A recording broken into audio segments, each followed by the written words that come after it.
নমো শ্রীমদ্ভগবতে বাসুদেবায় নমঃ। ওং নমো শ্রীমদ্ভগবতে বাসুদেবায় নমঃ। ওং নমো শ্রীমদ্ভগবতে বাসুদেবায় নমঃ। শ্রীমদ্ ভগবদ গীতার বিজ্ঞান যোগের শ্লোক নম্বর 25 থেকে শুরু করছি। আমি মূঢ় ও বুদ্ধিহীন ব্যক্তিদের কাছে কখনো প্রকাশিত হই না। তাদের কাছে আমি আমার অন্তরঙ্গা শক্তি যোগ মায়ার দ্বারা আবৃত থাকি। তাই তারা আমার অজ ও অব্যয় স্বরূপ জানতে পারেন না। একথা বললেন ভগবান শ্রীকৃষ্ণ। আরো বললেন, হে অর্জুন, পরমেশ্বর ভগবান রূপে আমি অতীত, বর্তমান ও ভবিষ্যৎ সম্বন্ধে সম্পূর্ণরূপে অবগত। আমি সমস্ত জীবেদের সম্বন্ধে জানি, কিন্তু আমাকে কেউই জানে না। হে ভারত, হে পরম তপ, ইচ্ছা ও দেশ থেকে উদ্ধৃত দ্বন্দ্বের দ্বারা বিভ্রান্ত হয়ে সমস্ত জীব মোহাচ্ছন্ন অবস্থায় জন্মগ্রহণ করে। যে সমস্ত পুণ্যবান ব্যক্তি পাপ সম্পূর্ণরূপে দূরীভূত হয়েছে এবং যারা দ্বন্দ্ব মোহ থেকে মুক্ত হয়েছেন, তারা দৃঢ় নিষ্ঠার সঙ্গে আমার ভজনা করেন। যে সমস্ত বুদ্ধিমান ব্যক্তি জরা ও মৃত্যু থেকে মুক্তি লাভের জন্য প্রয়াসী, তারা আমাকে আশ্রয় করে যত্ন করেন। তারা প্রকৃতপক্ষে ব্রহ্মভূত, কেননা তারা আধ্যাত্ম তত্ত্ব ও কর্মতত্ত্ব সম্বন্ধে সম্পূর্ণরূপে অবগত। যারা অভিভূত তত্ত্ব, অধিবৈধ তত্ত্ব, অধিযোগ্য তত্ত্ব সহ আমাকে পরমেশ্বর ভগবান বলে অবগত হন, তারা আমাতে আসক্তি চিত্ত। এমনকি প্রয়াণকালেও তারা আমাকে জানতে পারেন।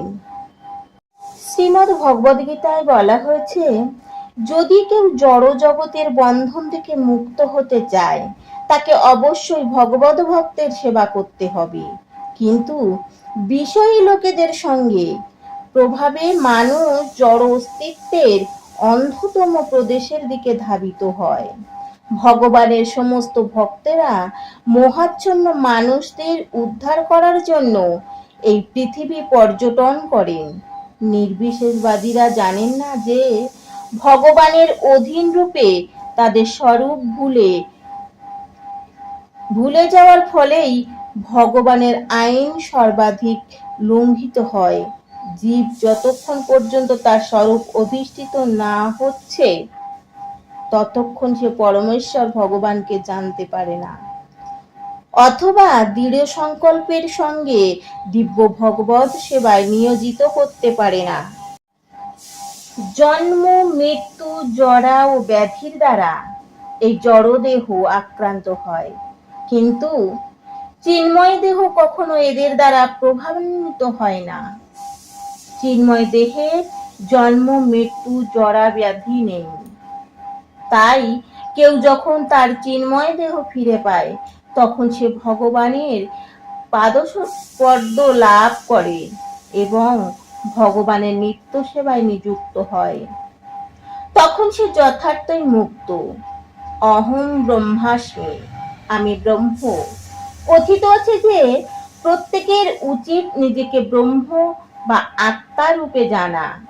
ভক্তি মার্গে ভগবানের সেবা করার মধ্যেও এই ব্রহ্মানুভূতির অবকাশ রয়েছে, যে সম্বন্ধে এই শ্লোকে বলা হয়েছে, ভগবানের শুদ্ধ ভক্তেরা ব্রহ্মভূত স্তরে স্থিত এবং তারা অপ্রাকৃত কার্যকলাপ সম্বন্ধে সম্পূর্ণভাবে অবগত।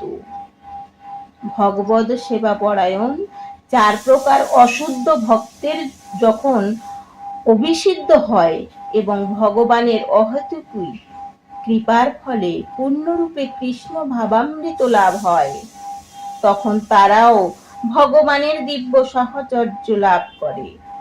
কিন্তু যারা বিভিন্ন দেবদেবীর উপাসনা করেন, তারা কখনোই ভগবান শ্রীকৃষ্ণের নিত্যধামে পৌঁছাতে পারে ভগবানের শরণাপন্ন হলে।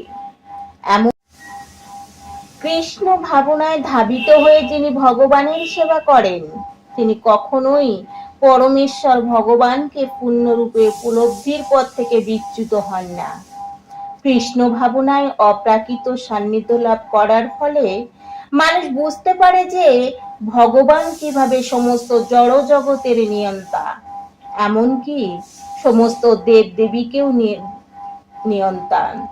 এভাবেই অপ্রাকৃত সান্নিধ্য লাভ করার ফলে ধীরে ধীরে পরমেশ্বর ভগবানের প্রতি মানুষের বিশ্বাস দৃঢ় হয় এবং মৃত্যুর সময়েও এই ধরনের কৃষ্ণ ভাবাময় ব্যক্তি শ্রীকৃষ্ণকে ভোলেন না। স্বভাবত তিনি ভগবানের কৃপা লাভ করে অনায়াসে ভগবানের অপ্রাকৃত ধাম গোলক ধাম বৃন্দাবনে উন্নীত হন। হরে কৃষ্ণ কৃষ্ণ কৃষ্ণ হরে হরে, হরে রাম রাম রাম হরে হরে।